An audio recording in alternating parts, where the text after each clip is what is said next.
Live షోకి స్వాగతం. ముందుగా అతిథుల పరిచయం. శ్రీ కేబీజీ తిలక్ గారు, సీనియర్ పాత్రికేయులు, ప్రముఖ విశ్లేషకులు. శ్రీ మల్లాది విష్ణు గారు, వైఎస్ఆర్ కాంగ్రెస్ పార్టీ సీనియర్ నేత, శాసనసభ మాజీ సభ్యులు, ప్రణాళికాభివృద్ధి సంఘం మాజీ ఉపాధ్యక్షులు. తిలక్ గారు చెప్పండి, ఇట్లాంటి రాజకీయ అంశాల మీద కేసులు పెట్టడం ఏంటి? ఈ పరిణామం ఎందుకు జరుగుతుంది? అది తెలిసి జరుగుతోందా, తెలియ జరుగుతోందా? జనసేనని ఒక రకంగా పరోక్షంగా దెబ్బతీసినట్లు అవదా? నమస్కారం. ప్రజాస్వామ్యంలో పత్రికల పాత్ర గురించి సరైన అవగాహన ఉంటే ఈ రకమైన ధోరణి రాదు. రాజకీయంగా వార్తా కథనాలు చాలా వస్తూ ఉంటాయి. వాటిలో మీకు ఇబ్బంది కలిగించేదైతే దాన్ని ఖండించండి, వివరణ ఇవ్వండి.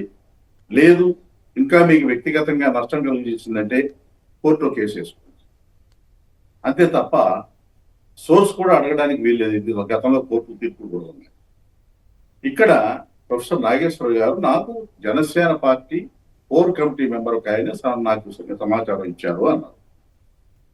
ఆయన మళ్ళీ చెప్పారు, నేను వెరిఫై చేసుకోకపోవడం పొరపాటు అని చెప్పేసి. మీరు డిబేట్ కండక్ట్ చేస్తూ నాగేశ్వర గారు చెప్పింది కరెక్టా, యువతల జనసేన వాళ్ళు చెప్పేది కరెక్టా అని అడిగారు తప్ప ఈ నాగేశ్వర గారు చెప్పిన దాన్ని సమర్థించడం లేకపోతే జనసేన వాళ్ళు చెప్పిన దాన్ని వ్యతిరేకించడం చేయలేదు.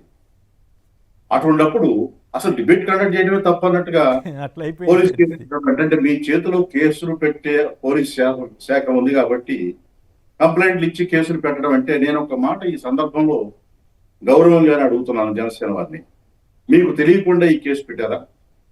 మీకు తెలియకుండా పెట్టుంటే మీరు విత్డ్రా చేయమని అడగాలి కదా. మీకు తెలియకుండా గతంలో సరే మీరు ఒక సమాచారం, నాకు కేంద్ర నిఘా వర్గాలు నాకు అందించిన సమాచారం 30,000 మంది మహిళలు మిస్ అయ్యారు, ఇది రాష్ట్రంలోని వాలంటీర్లు చేసిన వ్యవహారం ఇది అని చెప్పారు కదా. తర్వాత అది నిజం కాదని రుజువైంది కదా, కోర్టులో కేసు వేశారు కదా వాడు వాలంటీర్లు. ప్రభుత్వం మీ చేతిలో ఉంది కదా, కేసు ఎందుకు విత్డ్రా చేయించుకున్నారు? ఎంక్వైరీ జరగని బాగా కదా, వాడే పోలీస్ కేసు పెట్టలా. అలాగే ఒక సందర్భం కాదు కదా, మీరు చెప్పిన సమాచారంలో వాస్తవం లేదని లడ్డు విషయంలో తెలియదే కదా. మరి సమాచారం నిజం కాకుండా ఎందుకు చెప్పారు? సందర్భాల్లో ఒక సందర్భంలో ఒకటి జరుగుతూ ఉంటాయి. అట్లాగే సీజ్ ది షిప్ అని వెళ్ళారు, రేషన్ బియ్యం అంతా ఎక్స్పోర్ట్ అవుతుందని మా హడావిడి చేశారు. ఏమైంది? షిప్ మేలకుండా వెళ్ళిపోయింది. కేంద్ర ప్రభుత్వం వాళ్ళు షిప్పింగ్ సంబంధించిన వాళ్ళు ఇది రేషన్ బియ్యం లేదని తెచ్చారు అంటే మీ సమాచారం తప్పని తెలిసింది కదా. ఎన్ని రోజులు హడావిడి చేశారు? అవునా? ఇలాంటివన్నీ సమాచారం వచ్చినప్పుడు దానికి క్లారిఫికేషన్ ఇవ్వటం గౌరవంగా ఉంటుంది. అంతేగాని కేసుల వరకు మా చేతిలో పోలీస్ శాఖ ఉంది కాబట్టి మేము పోలీస్ కేసులు పెడతామంటే అది ప్రజాస్వామ్య స్ఫూర్తిని అర్థం చేసుకోకుండా వ్యవహరించే తీరవుతుంది తప్ప మరొకటి అవుతుందని నేను అనుకోను. ప్రొఫెసర్ నాగేశ్వర గారు నడిచే గ్రంథాలయం ఉంటే మేధావి, ఆయన మీద కేసులు పెట్టడం అంటే చాలా పొరపాటు. ఒక్కోసారి ఒక్కొక్క కామెంట్ వస్తుంది, అంత మాత్రం చేత ఆయన మేధావి కాదనుకున్నప్పుడు నాగబాబు గారు ఆయన మేధావి కింద అనుకున్నాడు. ఆయన నాగబాబు గారు మాట్లాడింది హుందాగా ఉంది. అయితే కేసు ఎందుకు పెట్టారు?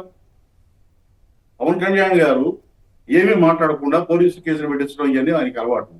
ఆయన ఎమ్మెల్యే ఇంట్లో బెడ్రూమ్లో మహిళా నాయకురాలి ఇంట్లో తెలుగుదేశం ఎమ్మెల్యే బెడ్రూమ్ కెమెరాలు పెట్టించారంటే, రహస్య కెమెరాలు, నువ్వు పట్టించుకోవు. అటువంటి చర్యలు తీసుకోవాలి తప్ప ఇవే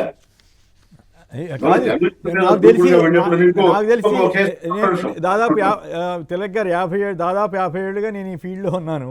తెలుగుదేశం ఆవిర్భావం తర్వాత కానీ తర్వాత ప్రత్యేకించి అంతకుముందు సరే విమర్శలు ప్రతి విమర్శలు ఎలా ఉన్నా, తెలుగుదేశం ఆవిర్భావం తర్వాత కాంగ్రెస్ టీడీపీల మధ్య ఎంత హోరాహోరీ విమర్శలు జరిగినా కూడా ఎప్పుడు వాళ్ళు కేసులు పెట్టలా, వీళ్ళు కేసులు పెట్టలా, మామూలుగా రాజకీయంగానే మాట్లాడుకునేవాళ్ళు.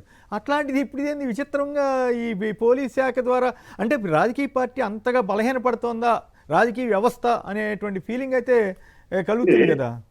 ఒకటండి, జనసేన పార్టీకి మౌలికంగా అంటే సిద్ధాంత బలం లేదు, విధానాల బలం లేదు.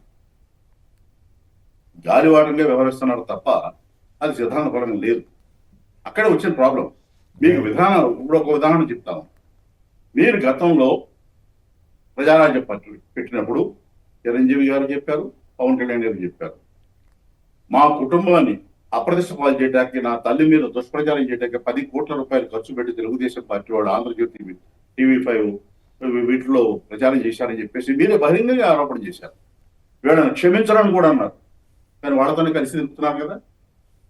మీ మాటలకు విలువ ఉంటుందా? నాగేశ్వర గారి మాటలకు ఉన్న విలువ ఈ రోజున పవన్ కళ్యాణ్ గారి మాటలకు ఉంటుందా? ఎన్నిసార్లు మాట మార్చారు, ఎన్నిసార్లు రకరకాలుగా మాట్లాడారు. ఒక మాట మీద ఎప్పుడైనా ఉన్నారా?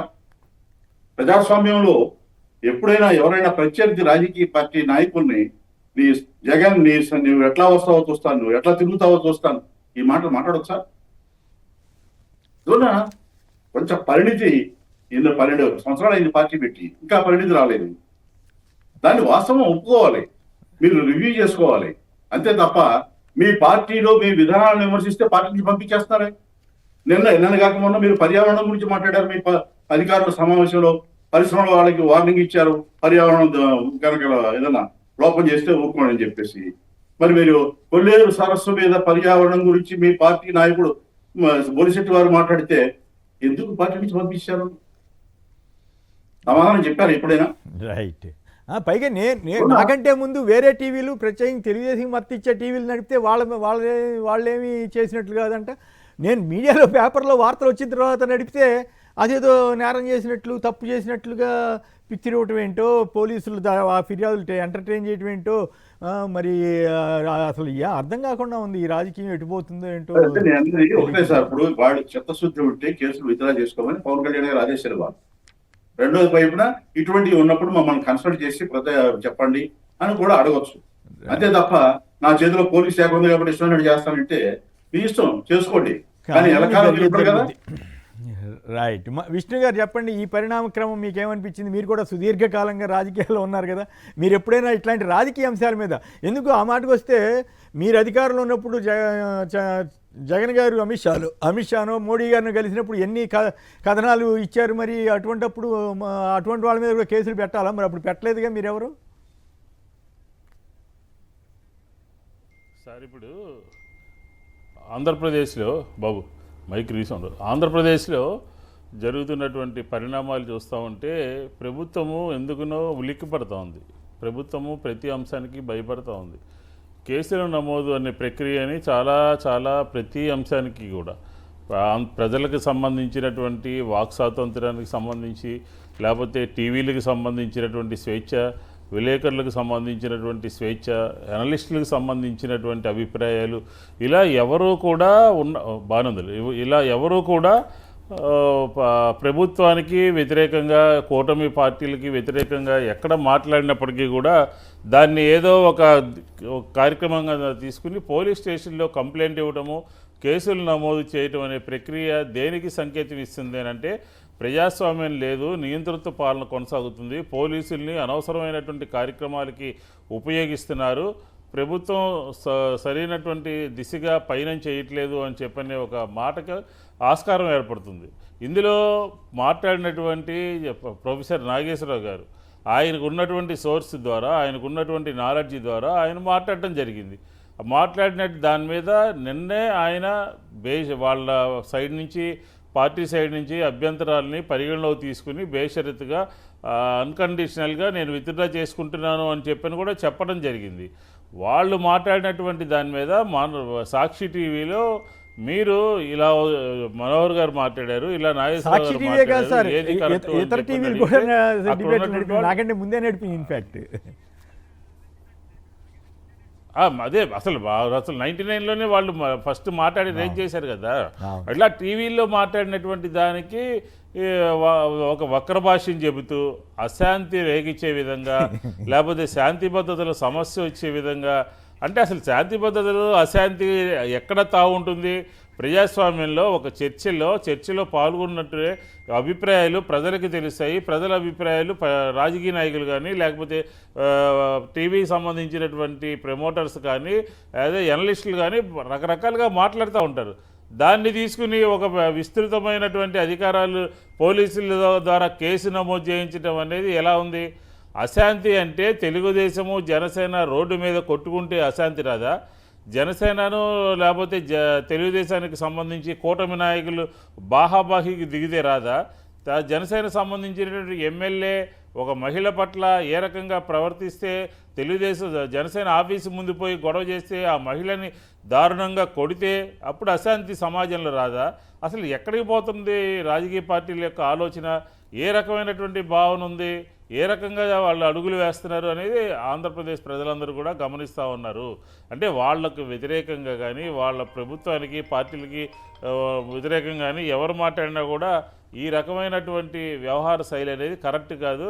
పొలిటికల్ ఆ రకంగా అయితే మేము 5 సంవత్సరాల్లో ఈ రాష్ట్రాల్లో ప్రధాన పత్రికలు కానీ ప్రధాన టీవీలు కానీ వాళ్ళ ఇష్టానుసారంగా ఆ రోజే కాదు ఈ రోజు కూడా జగన్మోహన్ రెడ్డి గారి గురించి పత్రికల్లో ఒక పత్రికలో అయితే ఏ రకంగా రాశారో, ఏ రకంగా హెడ్డింగ్ పెట్టారో, ఏ రకమైనటువంటి అభిప్రాయం వ్యక్తం చేశారో, ఎలా క్యారెక్టర్ అసాసినేషన్ చేశారో, ఏ రకంగా ఆయన ఇమేజ్ని డ్యామేజ్ చేయడానికి రాశారో, ఒక టాపిక్ డైవర్షన్ అనమాట. ఈ రాష్ట్రాల్లో నిన్న ఉదయం జగన్మోహన్ రెడ్డి గారు ప్రెస్ కాన్ఫరెన్స్ పెడితే సాయంత్రం చర్చ జరిగితే ఈరోజు ఉదయం ఆంధ్రప్రదేశ్ ప్రజల చర్చ జరిగితే దాన్ని డైవర్ట్ చేయడం కోసం నిన్న కొన్ని కంప్లైంట్స్ ఇప్పించారు. ఏది మీ మీద కానీ లేకపోతే ఇంకొక నాగేశ్వరరావు గారి మీద కానీ అసలు కంప్లైంట్లు ఇచ్చేదానికి ఏ రకంగా ఆలోచన చేస్తున్నారు? ఏ రకమైనటువంటి కార్యక్రమం? మీకు గుర్తుంది కదా గతంలో ఎవరైనా సరే విష్ణు గారు గతంలో జగన్ గారు టూర్ వెళ్ళినప్పుడల్లా వీళ్ళు ఏమేమి రాసేవాళ్ళు? అప్పుడు మీరు బాత్రూంలో కూర్చొని చూసారా, అక్కడ చూసారా అని విమర్శలు చేసేవాళ్ళు తప్ప కేసులు ఏమైనా పెట్టారా? వాళ్ళ మీద ఏం లేదు కదా.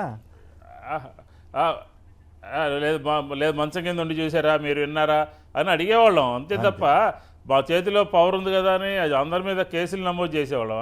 అందాకెందుకు నిన్నగాక మొన్న వైఎస్ఆర్ కాంగ్రెస్ పార్టీకి సంబంధించినటువంటి జగన్మోహన్ రెడ్డి గారి అనుచరులందరూ కూడా తమ భార్యల్ని వేరే వాళ్ళకి వేరే విధంగా భావించి పెళ్ళిళ్ళు చేస్తారు అని చెప్పిన ఒక పెద్ద ఇది జరిగింది. దాని మీద ప్రజాస్వామ్యయుతంగా ప్రొటెస్ట్ చేశామే తప్ప మేము ధర్నాలు చేశాము, పోలీస్ స్టేషన్కి వెళ్ళామే తప్ప దాని మీద ఒక రకంగా ప్రభుత్వం కూడా ముందుకు రాలేదు కదా. కాబట్టి అసందర్భంగా ఈ సమాజంలో ఉన్నటువంటి వ్యక్తుల మీద ఈ రకమైనటువంటి కార్యక్రమాలు తీసుకోవటము ఇది ఒక ఫ్యాషన్ అయిపోయింది. ఎవరు ఏదనంటే ముందు పోలీస్ స్టేషన్లో చేయాల్సిన అది వాళ్ళ వీక్నెస్ అవుతుంది తప్ప బలం అవుతుంది. ఎందుకు అంటున్నామంటే అవునవును రైట్. పవన్ గారు హైదరాబాద్ నుంచి. పవన్ గారు నమస్కారం, మాట్లాడండి సంక్షిప్తంగా, ఎలాంటి అభ్యంతరకర వ్యాఖ్యలు చేయొద్దు. నమస్కారం సార్. నమస్కారం, మాట్లాడండి సార్. ఇది ఇప్పుడు ప్రొఫెసర్ నాగేశ్వరరావు అనే వ్యక్తి, ఆయన ప్రొఫెసర్ గా ఆయన ఎంతో మంది చెప్పారు. ఆయన అట్లా మాట్లాడడం చాలా తప్పని నా భావన సార్, నా భావన. Okay right. అట్లాగే రామకృష్ణ గారు భీమవరం నుంచి. భీమవరం నమస్కారం, మాట్లాడండి. నమస్తే అండి. ప్రొఫెసర్ గారు నాగేశ్వరరావు గారు మాట్లాడింది ఆయన ఉన్నదే చెప్పి ఉంటారు, కానీ వీళ్ళకి కొత్తగా కేసులు పెట్టి వీళ్ళకి కొత్త ప్రభుత్వానికి లేనిది అలవాటు జగన్మోహన్ రెడ్డి గారు నేర్పుతున్నారు మాట అండి. అంతేకాదు ఇప్పుడు ఈ గవర్నమెంట్ వస్తే వాళ్ళు అదే చేస్తూ ఉంటారు. కొత్తగా నేర్పుతున్నారు మాట అండి. కాదు, సమాజానికి మంచిది కాదు ఓవరాల్ గా. రైట్. అయితే ప్రశ్నించే వారికి సంఖ్యలు. రాష్ట్రంలో సోషల్ మీడియా సెన్సార్షిప్ పై నిప్పులు చెరిగిన వైసీపీ అధ్యక్షుడు వైఎస్ జగన్. ఆయన చెప్తున్నారు, సాయంత్రానికి కేసులు పెడుతున్నారు వీళ్ళు. ఆయన చెప్పినట్టుగానే పెట్టారు. ఇలాగైతే మిమ్మల్ని మొయ్యలేం, మాట వినని ఎమ్మెల్యేలకు తెగేసి చెప్పిన చంద్రబాబు. ఇది చెప్పండి తిలక్ గారు. ఇప్పుడు ఈ వార్త వచ్చింది ఆంధ్రజ్యోతిలో వచ్చింది, అదే సాక్షిలోనో లేకపోతే మన టీవీలో డిబేట్ జరిగింది అనుకోండి, మీరు డిబేట్ అడ్ చేస్తారు దీంట్లో వచ్చింది చూసి అని మన మీద కేసులు పెడతారా, వాళ్ళ మీద కేసులు పెడతారా? అసలు కేసులు పెట్టాల్సిన అవసరం ఉందా? ఇప్పుడు దీనికి దానికి పోలిక కనపడుతుంది కదా. ఇలా మరి ఎమ్మెల్యేల మీద ఆయన అట్లా అన్నారా, మీరు చూసారా అని అడిగితే ఏం చెప్పాలి? ఇప్పుడు మరి వాళ్ళే రాసుకున్నారు. దీని మీద ఏమంటారు మీరు తిలక్ గారు? రకరకాల సమాచారం మనకు వస్తుందండి జర్నలిస్టులుగా. కొన్ని బయట పెట్టచ్చు, కొన్ని బయట పెట్టకూడదు, సోర్స్ చెప్పలేము. అది బయటికి ఎక్స్ప్రెస్ చేసినప్పుడు నాకు జర్నలిస్ట్ లైఫ్ లో కూడా కొన్ని ఫేస్ చేశాను. ఎట్లాంటివి మూకముడిగా నా మీద మేనేజ్మెంట్ కంప్లైంట్ చేసిన సందర్భాలు ఉన్నాయి 80s లో. మీరు మా వాళ్ళ మీద రాయటం ఏంటి అనేది ఒక పాయింట్. నేను ఎఫ్ఐఆర్ నంబర్తో సహా చెప్పాను, ఎస్పీ చెప్పారని చెప్పాను. అయినా సరే మీరు రాయటం ఏంటి అన్నారు. ఆయన కొడుకు తప్పు చేస్తే మీరు రాయటం ఏంటి అన్నారు. నేను ఒకటే పాయింట్ రైట్ చేశాను. ఇప్పుడు తెలంగాణలో కూడా అదే జరుగుతుంది బండి సంజయ్ గారి విషయంలో. నేనేమంటాను, తప్పు చేసింది కొడుకే, సన్నఫ్ ఫలానా అని ఉందా లేదా, రాస్తే తప్పేంటన్నా. అక్కడ వాళ్ళ వాదన వీగిపోయింది. ఇప్పుడు ఈ రకంగా ఇప్పుడు నేను ఒక మాట చెప్తాను సార్, కొన్ని సందర్భాల్లో కొన్ని వార్తలు బయటకు వస్తాయి, కొన్ని కామెంట్స్ బయటకు వస్తాయి. నాగేశ్వర్ గారు ఆయనంతటా ఆయనే నేను చేసిన సరైన సమాచారం, ఆయన చెప్పిన సమాచారం కరెక్ట్ అయి ఉండొచ్చు, కానీ దాన్ని ప్రూవ్ చేయడానికి ఆ Janasena party core committee member ముందుకు రాదు కదా, వాళ్ళు కట్టడి చేస్తారు కదా, లేదు ఆయన చెప్పిన ఆయన వెనకడుగు వేయొచ్చు కదా. అయినప్పుడు నాగేశ్వర గారు అన్నారు నేను సోర్స్ రివీల్ చేయనని కూడా చెప్పాడు. ఆయన నేను ఉపసంహరించుకున్నా అని చెప్పారు. ఆ మ్యాగ్నామిటీ ఆ ఉపసంహరించుకున్నా అన్నమాట నాగేశ్వర గారు చెప్పినట్టుగా ఎప్పుడైనా జనసేన నాయకులు ఎప్పుడైనా లడ్డు విషయంలో కానీ మరొక బియ్యం విషయంలో కానీ సీసీ షిప్ విషయంలో కానీ మేము పొరపాటు చెప్పామని చెప్పారా? వార్తల గురించి కేసులు పెట్టడం అనేది ఒకటే క్రైటీరియా అయితే భవిష్యత్తులో, అసలు భవిష్యత్తులో కాదు ఇప్పుడు నేను ఒక మాట చెబుతానండి. రోజు ఆంధ్రజ్యోతి ఈనాడులో వస్తున్న వార్తల మీద నేను రోజు క్రిమినల్ కేసులు కోర్టులో ఫైల్ చేస్తే మీరు కోర్టులో తిరగడం తప్ప, కోర్టుల చుట్టూ సివిల్ కేసు అయితే లాయర్ కప్ చెబుతారు, క్రిమినల్ కేసులు కనుక వేస్తే పబ్లిషర్ ఎడిటర్ రోజు కోర్టుల చుట్టూ తిరగాలి. రైట్, మార్గం కాదు కదా. అవును. ఇప్పుడు విష్ణు గారు చెప్పండి, నిజంగానే ఇలాగైతే మిమ్మల్ని మోయలేము, మాట వినని ఎమ్మెల్యేలకు తెగేసి చెప్పిన చంద్రబాబు అని వచ్చిన వార్త మీద మీ కామెంట్ ఏమిటి? సార్ ఇలాగంటే ఏంటనేది కూడా ముందు చెప్పాలి చంద్రబాబు నాయుడు గారు. ఇలాగా అంటే ఆ ఎమ్మెల్యేలు ఆంధ్రప్రదేశ్లో ఏ పనులు చేస్తున్నారు, డబ్బులు వసూలు చేస్తున్నారా, బియ్యం అమ్ముకుంటున్నారా, బిల్డింగుల దగ్గరికి వెళ్తున్నారా, లేకపోతే అక్రమ కేసులు పెడుతున్నారా, అంటే ఈ రకమైనటువంటి పనులు చేస్తుంటే ప్రజలు సహించలేకపోతున్నారు. డిఎంకే అక్కడ అభివృద్ధి చేసినా కూడా ఎమ్మెల్యేల యొక్క అవినీతి మూలంగా ఓటమి పాలయ్యారు అని చెప్పాడు. మరి ఆంధ్రప్రదేశ్ పరిస్థితి ఏంటి? అక్రమ కేసులు, జర్నలిస్టుల మీద కేసులు, ఎనలిస్టుల మీద కేసులు, ప్రజల మీద పార్టీ నాయకుల మీద కేసులు, అలాగే అవినీతి, ఇలాంటి పనులు చేస్తే ప్రజలు సహించేటటువంటి పరిస్థితి ఎందుకు ఉంటుంది? ఎక్కడైనా సరే ప్రజలు ప్రజాస్వామ్యబద్ధంగా సంక్షేమము, అభివృద్ధి ఇలాంటి కార్యక్రమాలు చేయాలి, శాంతి భద్రతలు ఉండాలి, భయపెట్టేటటువంటి పరిస్థితి ఉండకూడదు. పోలీసుల ద్వారా కేసులు నమోదు చేసి భయపెడతాము అని అనుకుంటే 100 మంది ప్రచారం చేస్తారు మీ ప్రభుత్వం గురించి, ఈ రకంగా జరుగుతుంది, ఈ రకంగా పరిపాలన జరుగుతుందని చెప్పని. కాబట్టి ఖచ్చితంగా చంద్రబాబు నాయుడు గారు ఏ సోర్స్ ద్వారా ఇప్పుడు ఆయన మాట్లాడినట్టు మనం అనుకోవాలి, ఆయనకు ఉన్నటువంటి సమాచారం ప్రకారం ఎమ్మెల్యేలకు సంబంధించి మీ పద్ధతి మార్చుకోవాలి, ఇలాగైతే మేము మోయలేము, పార్టీకి నష్టం వస్తుంది అని చెప్పన్నారు. అలాంటి సమాచారమే నాగేశ్వర గారి దగ్గర ఉంది, అలాంటి సమాచారమే ఆయన దగ్గర ఉంది. అలాంటప్పుడు అక్రమంగా కేసులు నమోదు చేసేస్తారా? ఎమ్మెల్యేలకు సంబంధించి ఇప్పటికీ 2 సంవత్సరాలుగా చెబుతున్నప్పటికీ కూడా ఎక్కడా తీరు మార్చుకోవట్లేదు. వాళ్ళ కింది స్థాయిలో వాళ్ళ వ్యవహార శైలి అలాగే కొనసాగుతోంది. కాబట్టి ప్రభుత్వము తన ప్రజలు ఇచ్చినటువంటి అధికారాన్ని ప్రజల్ని భయపెట్టే విధంగా చేయకూడదు అని చెప్పి ఈ సందర్భంగా చెప్తున్నాను. జయప్రకాష్ గారు విజయవాడ నుంచి. జయప్రకాష్ గారు నమస్కారం, మాట్లాడండి సంక్షిప్త. సార్ గుడ్ మార్నింగ్ అండి. ఇప్పుడు ఇదే విధంగా అయితే నిన్న తెలకపల్లి రవి అనే జర్నలిస్ట్ గారు ఆయన జగన్ గారు ప్రెస్ మీట్ పైన కామెంట్ చేశాడు, ఆయన దుబారా మాటలు రాజధాని గురించి అని. అప్పుడు ఆయన మీద కూడా వైసీపీ వాళ్ళు ఇచ్చేయాలేమో ఆ రకంగా అయితే. ఇప్పుడు సోర్స్ అనేది ఎవరు చెప్పరు, సోర్స్ సీక్రెట్ ఎవరు చెప్పరు, జర్నలిస్టులు చెప్పకూడదు. అది రాధాకృష్ణ గారు ఆన్ రికార్డ్ చెప్పాడు. తర్వాత నిన్న జగన్ గారు ప్రశ్నించి మిస్ అయిన విషయం ఏంటంటే నీట్ పేపర్ లీక్ గురించి కేంద్ర ప్రభుత్వాన్ని ప్రశ్నించడంలో ఆయన విఫలమయ్యాడు. Okay, right. అనంతపురం నుంచి మోహన్ కుమార్ గారు. నమస్కారం, మాట్లాడండి సార్. Good morning sir. అక్కడ ఉన్న వాళ్ళందరికీ నమస్కారం సార్. నమస్కారం సార్. ఇప్పుడు వాళ్ళకి సోర్స్ ఉన్న విధంగా చెప్పింటారు సార్ ప్రొఫెసర్ గారు. మళ్ళీ మన 33 మెంబర్స్ ఆడవాళ్ళు పోయినారని చెప్పారు. ఏ సోర్స్ పైన చెప్పారు? వాళ్ళు బయట పెడితే అయిపోయింది కదా. కేంద్ర నిఘా వర్గాలని కూడా చెప్పారు, మరి అది ఏమైపోయిందో పెట్టొచ్చు కదా సార్. ఇప్పుడు అది పెట్టి వీళ్ళు కేసులు పెడితే అది న్యాయంగా అనిపిస్తుంది సార్. మళ్ళీ కానీ మరి అప్పుడేమంతా రాజకీయంగానే చూశారు జగన్ గవర్నమెంట్ లో. మోస్ట్ ఆఫ్ దీని వల్ల నేర్చుకోవాల్సింది వైఎస్ఆర్ పార్టీ వాళ్ళు ఏమంటే నెక్స్ట్ వచ్చే గానీ గవర్నమెంట్ ప్రతి ఒక్క దానిపైన వేసుకుంటూ పోవాలి సార్. అన్ని మీడియాలన్నీ కూర్చోవాలి. అది కరెక్టా కాదా అంటే ఏం జరుగుద్ది అనేది వేరే విషయం, కానీ బట్ ఇప్పుడున్న గవర్నమెంట్కి ఇది మంచి పద్ధతి కాదు అని మాత్రం మనం చెప్పాలి. తిలక్ గారు చెప్పండి, బోత్ ఆర్ నాట్ సేమ్ అని లోకేష్ గారు అంటే both can never be same అని జగన్ గారు ఇచ్చిన రిప్లై, ఈ రెంటి మీద మీ వ్యాఖ్య ఏమిటి? అంటే జగన్ గారు చెప్పిన దాంట్లో పాయింట్ టు పాయింట్ చెప్పారండి. అయితే నాకున్న అభిప్రాయం ఏంటంటే లోకేష్ గారు చెప్పే మాటకి జగన్ గారు సమాధానం చెప్పాల్సిన అవసరం లేదని నా అభిప్రాయం. సరే, ఆయన క్లారిటీ ప్రజలకి చెప్పాలి అని చెప్పేసి చెప్పినట్టున్నారు. ఆయన చెప్పిన దాంట్లో ఒక పాయింట్ ఖండించమండి తెలుగుదేశం పార్టీ వారిని. జగన్మోహన్ రెడ్డి గారు చెప్పిన దాంట్లో ఈ పాయింట్ కరెక్ట్ కాదు అని ఒక్క పాయింట్ చెప్పమనండి. ఆధార సహితంగా చెప్పాలి.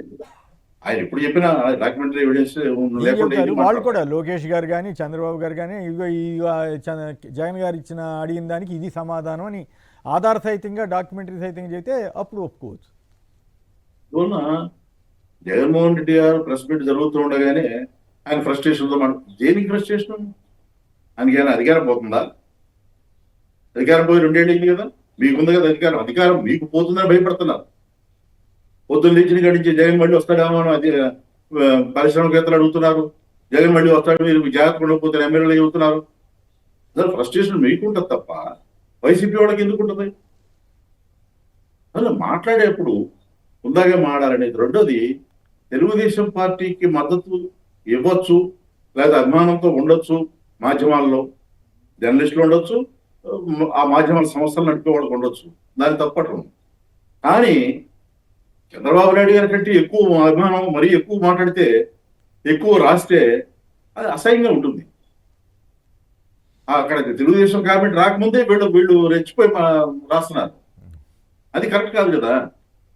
కొన్ని జరుగుతున్న పరిణామాలు ఏంటి? ఇప్పుడు అమరావతి గురించి జగన్మోహన్ రెడ్డి గారు డీటెయిల్గా చెప్పారండి. చెప్పినప్పుడు మీకు చిత్తశుద్ధి ఉంటే దాని మీద ఎంక్వైరీ ఇవ్వండి.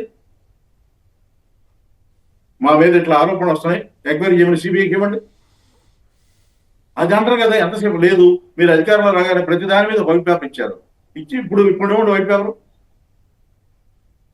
అది చేయకుండా అసలు మాట్లాడటమే తప్పంటే ఎట్లా? అందువల్ల మావి గారి తప్పు అంటారు. మావి గారి తప్పు ఎట్లా చెప్పండి, అమరావతి ఎలా పెట్టాలి, మావి గారి తప్పు ఎలా చెప్పండి. అది చెప్పకుండా అది మావి గారు ఆయన ఏదో ఆయన ఫ్రస్ట్రేషన్లో మాట్లాడుతున్నాడు, ఈ మాటలు ఎందుకు? అది కాదండి. ఇప్పుడు బోత్ ఆర్ నాట్ సేమ్ అనేది సినిమా డైలాగ్ గురించి చెప్పినప్పుడు నిన్న మొన్న చంద్రబాబు నాయుడు గారు కూడా చిరుత సినిమాలో చిరంజీవి గారు అబ్బాయి చెప్పిన డైలాగ్ చెప్పినట్టు చెప్పారు. ఈ అటవీ నాదే, వేట నాదే అని చెప్పినట్టుగా. ఆ డైలాగ్ అయితే వింటానికి బాగానే ఉంది. కాదండి, సినిమా డైలాగులు ఎందుకు? మీరు చేసిందేమో అక్కడ మత్స్యకారులకు వ్యతిరేకంగా, మాటలేమో మత్స్యకారులకు అనుకూలంగా మాడతారు. ఎందుకు ఈ భ్రమలు కల్పించే మాటలు? దానివల్ల ఉపయోగం ఏంటి? మీరు ప్రైవేట్ వాళ్ళకి అప్పచెప్పటం, ఈ కోర్టులు కానీ ఫిషింగ్ వ్యాపారులు కానీ ప్రజలకు ఉపయోగం, మత్స్యకారులకు ఉపయోగం అని ప్రూవ్ చేయండి డిబేట్ పెట్టి. అది చెప్పకుండా నేను ప్రైవేట్ వాళ్ళకి ఇచ్చేస్తాను, నా ఇష్టం, మళ్ళీ ఇది కరెక్ట్ కాదు. రెండోది, సరే మీరు డిబేట్ సబ్జెక్టు చెప్తారేమో, ఈ హత్యా రాజకీయాలు దాని మీద మళ్ళీ వెళ్దాం. విష్ణు గారు కూడా దీని మీద మాట్లాడిన తర్వాత దాని మీద మాట్లాడు. విష్ణు గారు చెప్పండి, బోత్ ఆర్ నాట్ సేమ్ అని ఆయన, both can never be same అని జగన్ గారి సమాధానం, ఈ కౌంటరు, వీటి మీద మీ అభిప్రాయం ఏంటి? సార్, ఇప్పుడు వాళ్ళు ఏదో ఈ 2 సంవత్సరాలు అద్భుతాలు చేసేసినట్టు, 5 సంవత్సరాలు జగన్మోహన్ రెడ్డి గారి ప్రభుత్వంలో ఆయన ఏమీ చేయనట్టు, ఆ ప్రభుత్వంలో కాదు, సేమ్ కాదు, మేము ఎక్కువ లేకపోతే ప్రజలకి మంచి పరిపాలన అందించాము చెప్పుకోవడానికి ఏమి రికార్డు ఉందండి తెలుగుదేశానికి? 14-19 మంది ఏం చెప్పడానికి ఉన్నటువంటి రికార్డు ఏముంది? జగన్మోహన్ రెడ్డి గారి యొక్క ఉద్దేశం ఏంటంటే, జగన్మోహన్ రెడ్డి గారు మాట యొక్క అర్థం ఏంటంటే, బోత్ ఆర్ నాట్ సేమ్ కాదు, ఇది డిఫరెంట్ ప్రభుత్వం, ఇది ప్రజాప్రభుత్వం, ఇది ప్రజల యొక్క అభిప్రాయంతో ఏర్పడినటువంటి పార్టీ, ఇది కేంద్రంలో ఉన్నటువంటి కాంగ్రెస్ ప్రభుత్వాన్ని వ్యతిరేకించి పెట్టినటువంటి పార్టీ, ఇది ఎన్నికల మేనిఫెస్టోని అమలు చేసినటువంటి పార్టీ, లేకపోతే మహిళల యొక్క రక్షణ, లేకపోతే విద్యార్థుల యొక్క భవిష్యత్తు, ఇట్లాగా అనేక పాలసీలతో మేము ఉన్నటువంటి పరిపాలన చేసినటువంటి పార్టీ. అంతే తప్ప ఎన్టీ రామారావు గారికి వెన్నుపోటు పొడిచి తీసుకున్నటువంటి పార్టీ, గుర్తుని లాక్కున్నటువంటి పార్టీ కాదు. ఇది సేమ్ మీరు అనుకున్నటువంటిది కాదు, ఇది డిఫరెంట్ పార్టీ, ప్రజలకు సంబంధించినటువంటి పార్టీ, పరిపాలన సజావుగా చేసినటువంటి పార్టీ అని అన్ని రకాలైనటువంటి ఆధారాలతో సహా ఆయన చెప్పారనమాట. దానికి ఏం చెప్పాలి? కడపలో ఏం మాట్లాడాలి? కడపలో జగన్మోహన్ రెడ్డి గారు ఈ రకంగా మాట్లాడారు వైద్యం మీద, లేకపోతే ఎన్నికల మేనిఫెస్టో మీద, లేకపోతే ప్రజా సమస్యల మీద అని చెప్పి ఒక రాజకీయ పార్టీగా కౌంటర్ ఇవ్వాలి. కానీ కడపలో మాట్లాడింది ఏంటి? ఇక్కడ ఒక పెద్ద ఆయన ఎక్కువ హడావుడి చేస్తూ ఉన్నాడు, త్వరలో ఆయన సంగతి చూస్తామని చెప్పని డైరెక్ట్గా వార్నింగ్ ఇచ్చారు. అంటే ఏంటి వార్నింగ్ ఇవ్వడం అంటే ఏంటి? ప్రభుత్వము పోలీసులు మీ చేతిలో ఉంటే, ఇతర రాజకీయ పార్టీలు ఎవరన్నా యాక్టివ్గా ఉంటే వాళ్ళకి వార్నింగ్ ఇస్తారా? అదేనా మీరు నేర్చుకున్నటువంటిది? అదేనా మీరు చేసేటటువంటి కార్యక్రమం? కాబట్టి ఇదే చెప్తారు, అధికారం ఉన్నప్పుడు ఏ రకంగా ఉండాలి, ఏ రకంగా ప్రజలకి సేవ చేయాలి, ఎన్నికల మేనిఫెస్టోలో అంశాలు ఏంటి, మనం ముందు మాట్లాడినటువంటి మాటలు ఏంటి, పెట్రోల్ డీజిల్ విషయంలో మీరు చేసినటువంటి కార్యక్రమం ఏంటి, ఎవరు వ్యాట్ పెంచారు, ఎవరు వ్యాట్కు సంబంధించినటువంటి 4 రూపాయలు పెంచినటువంటి జీవో ఎవరు చేశారు అని క్లియర్గా చెప్పారు ఆయన.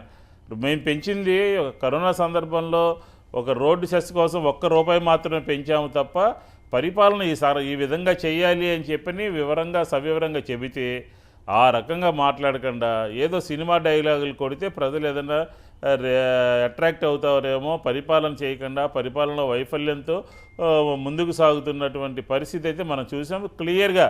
ఈ 2 సంవత్సరాల ఆంధ్రప్రదేశ్లో తెలుగుదేశము కూటమి యొక్క పరిపాలనలో జరుగుతున్నటువంటి విషయాలు, అగ్రికల్చర్ కానీ, లేకపోతే ప్రాజెక్టుల విషయంలో కానీ, లా అండ్ ఆర్డర్ విషయంలో కానీ, ఇట్లాగ అనేక రకాలుగా ప్రతి సందర్భంలో సోషల్ మీడియా విషయంలో కానీ, అక్రమ కేసుల విషయంలో కానీ, కార్యకర్తల హత్యల విషయంలో కానీ, ఇలా అన్ని విషయాలు క్లియర్గా చెప్పాడు. జగన్మోహన్ రెడ్డి గారు చెప్పింది తప్పు, ఇది కరెక్ట్ కాదు, ఇలా జరగలేదు అని ఒక్క మంత్రి బయటికి రాలేదు. ఒక్క మంత్రి అంటే వచ్చినటువంటి ఆరోగ్య శాఖ మంత్రి కానీ, రెవెన్యూ శాఖ మంత్రి కానీ, లేకపోతే ఇతర మంత్రులు కానీ ఏదేదో వ్యక్తిగతమైనటువంటి బురద జల్లడం కోసం వ్యక్తిగతంగా మాట్లాడారే తప్ప క్లియర్ కట్గా జగన్మోహన్ రెడ్డి గారి ప్రెస్ కాన్ఫరెన్స్ని టార్గెట్గా చేసి మాట్లాడినటువంటి వాళ్ళు ఒక్కళ్ళు కూడా లేరు. ఇది డిఫరెంట్. అమరావతి ఇష్యూ మీద జగన్ గారు మాట్లాడిన దానికి మీరు ఎట్లా విశ్లేషిస్తారు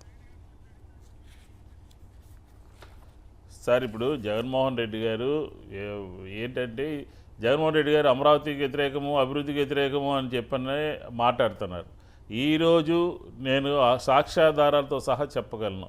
ఈరోజు జగన్మోహన్ రెడ్డి గారు మాట్లాడినటువంటిది అమరావతిలో జరుగుతున్నటువంటి ప్రభుత్వ పరంగా జరుగుతున్నటువంటి అభివృద్ధి కన్నా ఏదైతే జగన్మోహన్ రెడ్డి గారు మావిగనని చెప్పారో, గుంటూరు టు విజయవాడ టు మచిలీపట్నం మధ్య 1,00,000 కోట్ల వర్కులు జరుగుతూ ఉన్నాయి. అమరావతి ఏరియాలో జరగట్లేదు. అమరావతి ఏరియా బయట రోడ్డుకి లెఫ్ట్ సైడు మొత్తం అంతా కూడా వర్క్స్ అన్నీ జరుగుతూ ఉన్నాయి. ప్రైవేటు వ్యక్తులు అభివృద్ధి చేస్తూ ఉన్నారు. దానికి చంద్రబాబు నాయుడు గారు ఏం చెప్తారండి? అమరావతిలో ఎందుకు కట్టలేకపోతున్నారు, అప్పు చేసి ఎందుకు కడుతున్నారు, బయట అందరూ ఎందుకు చేస్తూ ఉన్నారు? కాబట్టి అమరావతి అభివృద్ధికి మేము ఎక్కడా వ్యతిరేకం కాదు. కానీ అమరావతి పేరులో జరుగుతున్నటువంటి దోపిడీకి సాక్ష్యాధారాలతో సహా ప్రతి విషయము, ప్రతి గతంలో కాంట్రాక్టర్కి ఏ రకంగా దోచిపెట్టారు, ఇప్పుడు మళ్ళీ ఏ రకంగా ఆ రేటు కాకుండా ఈ రేటుకి ఎలా పెరిగిన రేట్లకి ఎలా ఇస్తున్నారు, ఎస్ఎఫ్టీ ఎంత పడుతూ ఉంది, ఇతర రాష్ట్రాల్లో ఎస్ఎఫ్టీ ఎంత ఉంది, మన రాష్ట్రంలో ఎస్ఎఫ్టీ ఎందుకు ఇస్తున్నారు, ఎందుకు ఇవ్వాల్సి వచ్చింది, సెల్ఫ్ సస్టైన్ ప్రాజెక్ట్ అని చెప్పారు, సెల్ఫ్ సస్టైన్ ప్రాజెక్ట్ కాదు అని మేము చెప్తూ ఉంటే ఆ రోజు మా మీద బురద జల్లారు. ఈరోజు ఏ రకంగా అప్పులు తీసుకొస్తున్నారు, తీసుకొచ్చినటువంటి అప్పులు ఎంత రేటు మీద మీరు ఇస్తూ ఉన్నారు, ఇత్యాది విషయాలన్నింటినీ కూడా కూలంకుషంగా చెప్పడం జరిగింది. దాన్ని తప్పుగా అర్థం చేసుకుని ప్రభుత్వం అంటే ప్రజలకు సంబంధించి జవాబుదారీతనంగా ఉండాల్సిన సందర్భంలో ప్రతిపక్ష నేతగా, ముఖ్యమంత్రిగా పనిచేసినటువంటి వ్యక్తిగా ఆయన విషయాల్ని ప్రెస్ కాన్ఫరెన్స్ పెట్టి చెబితే దాన్ని తప్పుగా సమాధానం చెప్పకుండా ఎదురుదాడి చేస్తూ వాళ్ళకు ఉన్నటువంటి ఎల్లో మీడియాలో క్యారెక్టర్ అసాసినేషన్ చేస్తూ ఒక పదాన్ని పట్టుకుని మాట్లాడితే ఏమనుకోవాలండి? పరిపాలన సరిగా జరగట్లేదని మీకు మీరే భయపడుతున్నారని చెప్పని అనుకోవాల్సినటువంటి అవసరం వస్తుందా రాదా? జరుగుతున్నటువంటి పరిస్థితులు ఇలా ఉన్నాయి, ప్రజలు వ్యతిరేకంగా ఉన్నారు, జగన్మోహన్ రెడ్డి గారి స్టేట్మెంట్తో ప్రజలు ఏకీపిస్తున్నారు, అనుసంధానం జరుగుతుంది అని చెప్పని వాళ్ళు అనుకుంటున్నారని చెప్పని భావించాల్సినటువంటి పరిస్థితి ఇదైతే రాష్ట్రంలో ఉంది. ఎవరు కూడా జగన్మోహన్ రెడ్డి గారి ప్రెస్ కాన్ఫరెన్స్కి ఆన్సర్ చేసేటటువంటి నిన్న చేయలేదు, ఈరోజు కూడా చేసేటటువంటి పరిస్థితి అయితే లేదు అని చెప్పని కూడా ఈ సందర్భంగా చెప్తా ఉన్నాను. రైట్. తెలక్ గారు ఇప్పుడు చెప్పండి, హత్యా రాజకీయాలు ఎవరివి అంటూ ఆయన చాలా సీరియస్గా మాట్లాడారు జగన్ గారు. సో అయితే దానికి కౌంటర్గా మళ్ళీ మీదే గొడ్డల పార్టీ అసలు ఈ గొడ్డలి గొడవ ఏంది, రాజకీయాల్లో ఈ రకమైనటువంటి భాష ఎందుకు వస్తూ ఉంది, అడిగినాటికి సమాధానం చెప్పకుండా ఇట్లాంటి మాటలు మాట్లాడటం వల్ల ప్రయోజనం ఉంటుందో ఏ పార్టీ మాట్లాడినా కూడా. ఇప్పుడు ఒక మాట చూద్దాం, జగన్ గారి ప్రెస్ మీట్ లో హైలైట్ ఏంటంటే ఆయన తెలుగుదేశం పార్టీ మేనిఫెస్టోని ముందు పెట్టుకుని ఏది అమలు చేశారు ఏది అమలు చేయలేదు అనే పాయింట్ చెప్పారు. దానికి చంద్రబాబు నాయుడు గారు ప్రెస్ మీట్ పెట్టి పాయింట్ టు పాయింట్ చెప్పమన్నాడు. మా మేనిఫెస్టో ఇది చేశాము ఇది చెప్పామని చెప్పి ఎంతమంది లబ్ధిదారులను తగ్గించారని కూడా చెప్పారు జగన్మోహన్ రెడ్డి గారు. దాన్ని చెప్పమానండి. అవేమీ చెప్పకుండా ఇప్పుడు మ్యాటర్ లేకపోతే పబ్లిసిటీ పీక్ గా ఉంటుందని అంటారు. ఇది ఇప్పుడు తెలుగుదేశం పార్టీ పరిస్థితి, కూటమి పరిస్థితి. కూటమి అంటే నేను బీజేపీ వాళ్ళు అన్నాను, ఎందుకంటే వాడు మేనిఫెస్టోకి ఎప్పుడు మొదటి నుంచి దూరంగానే ఉన్నారు. వాడు ఈ అధికారంలోకి వచ్చిన తర్వాత కూడా మేనిఫెస్టోకి సంబంధించి సమర్థిస్తూ ఎప్పుడు మాట్లాడాలి. జనసేన తెలుగుదేశం పార్టీ వాడు జవాబు చెప్పాలి. ఇప్పుడు ఈ గొడ్డలి పార్టీ భాష తొలి మహానాడులో చేసిన తీర్మానాలని గత మహానాడులో జరిగినటువంటి తీర్మానాలని పోల్చి చూడండి. అది తెలుగుదేశం పార్టీకి కొంత ఉందా, ఎన్టీ రామారావు పెట్టిన పార్టీకి ఇప్పుడు నడుస్తున్న పార్టీకి ఆ రోజున చేసిన తీర్మానాలు, ఆ రోజు జరిగిన చర్చలు, ఆ రోజు పాల్గొన్న మేధావులు ఎంతమంది ఉన్నారు, ఇవాళ ఏ రకంగా మాట్లాడుతున్నారు. తీర్మానాలు అంటే చంద్రబాబు నాయుడు చెప్పే మాటలకి ఆ తీర్మానం రూపం చెప్పి అవి సమర్థిస్తున్నట్టు తీర్మానాలు చేయడం, చప్పట్లు కొట్టేయడం. ఇంతకు మించి తొలి మహానాడులో మీరు చూడండి, ఆ రోజున అంతర్జాతీయ విషయాల దగ్గర నుంచి ప్రతి విషయంలో స్పష్టత ఉండేది, ఒక తీర్మానం ఉండేది. ఇప్పుడు ఎక్కడుంది ఆ తీర్మానం, ఎక్కడుంది ఆ విధానం? లేదు కదా. అందువల్ల చాలా స్పష్టంగా గొడ్డలి పార్టీ, మీరు గొడ్డలి పార్టీ అన్నప్పుడు ఆలోచించుకోవాలి కదా మీరు చేసిన పనులు ఏంటనేది. ఆయన జగన్మోహన్ రెడ్డి గారు పొలిటికల్ గా జరిగిన మర్డర్స్ గురించి ప్రస్తావించారు. అంతేకాదు మా కుటుంబంలో 3 చనిపోయారు. తాత రాజారెడ్డి గారు చనిపోయింది ముఖ్యమంత్రిగా చంద్రబాబు నాయుడు గారు ఉన్నప్పుడు. చేయించింది తెలుగుదేశం పార్టీ వారు. జగన్మోహన్ రెడ్డి మంచోడు కాబట్టి వాళ్ళు ఇంకా బతికున్నారు, తిరుగుతున్నారని చెప్పేసి అన్నారు. ఏ రోజైనా మీరు రాజారెడ్డి గారి హత్యలో తెలుగుదేశం పాత్ర లేదని చెప్పారా మీరు అసలు? అలాగే రాజశేఖర రెడ్డి గారు, ఆయన గురించి జగన్మోహన్ రెడ్డి గారు ఉదాహరణ చెప్పారు, అసెంబ్లీలో ఏం మాట్లాడారు చంద్రబాబు నాయుడు గారు అని. అంతేకాదు గాలిలో తిరిగేవాడు గాలిలోనే పోతాడనే మాటలు, నన్ను నా మీద విమర్శలు చేసిన వాళ్ళు కాలగర్భంలో కలిసిపోయారు. ఎన్నిసార్లు ఎన్ని రకాలుగా అసభ్యకరమైన అభ్యంతరకరమైన భాషలో మీరు మాట్లాడారు. అలాగే మొన్న జరిగినటువంటి వివేకానంద రెడ్డి హత్య, అది అప్పుడు కూడా ముఖ్యమంత్రిగా చంద్రబాబు నాయుడు గారు ఉన్నారు. ఎందుకు తేల్చలేదు? అందులో మీరు వంగవేటి మోహన్ గారి గురించి పవన్ కళ్యాణ్ గారు కూడా మాట్లాడారు. ఆ రోజున రంగా గారికి ప్రాణభయం ఉన్నప్పుడు చుట్టూ ఉన్నాడు, ఎందుకు రక్షించుకోలేదు, మీది కదా తప్పు అని మాట్లాడారు. అసలు ఏం జరిగిందో తెలుసా? అసలు ఆయనకి అప్పటి చరిత్ర తెలుసా? 37 సంవత్సరాలు దాటిపోయింది రంగా గారు మరణించి. ఇవాళ కూడా ప్రజల్లో ఎందుకు సజీవంగా ఉన్నారు? ఆయనకున్న దమ్ము ధైర్యం పవన్ కళ్యాణ్ గారికి ఉందా? ఇంకా చెప్పాలంటే నేను ఒక మాట చెబుతాను, రాజకీయాల్లో ఇవాటికి కూడా యాక్టివ్గా ఉన్న మల్లాది విష్ణు గారికి తెలిసినంతగా రంగా గారి గురించి, లేదా జర్నలిస్ట్ గా ఉన్న నాకు తెలిసినంతగా ఇంకెవరికైనా తెలుసా? ధైర్యం అంటే ఏంటో రంగా గారి దగ్గర చూసి నేర్చుకోవాలి. పోలీసు వాళ్ళు వస్తున్నారంటే హోటల్ కిటికీ దగ్గరికి చేరి నన్ను అరెస్ట్ చేస్తారన్నారని చెప్పుకున్న పవన్ కళ్యాణ్ గారి ధైర్యవంతుడు ఎట్లా అవుతాడు? ఆ రోజు రక్షించలేదంటున్నారు. అసలు రక్షించలేదని అసెంబ్లీలో ఆయన సాక్షాత్తు రంగా గారు మాట్లాడుతూ, నా ప్రాణానికి ప్రమాదం ఉంది, నాకేదైనా జరిగితే చంద్రబాబు నాయుడు గారు కారణం అని చెప్పారా లేదా? పోలీస్ ప్రొటెక్షన్ ఇవ్వమంటే ఎందుకు ఇవ్వలేదు? అందులో చరిత్ర తెలియకుండా గవర్నర్ మాట అనేయటం, ఏది పడితే అది మాట్లాడటం కరెక్ట్ కాదు కదా.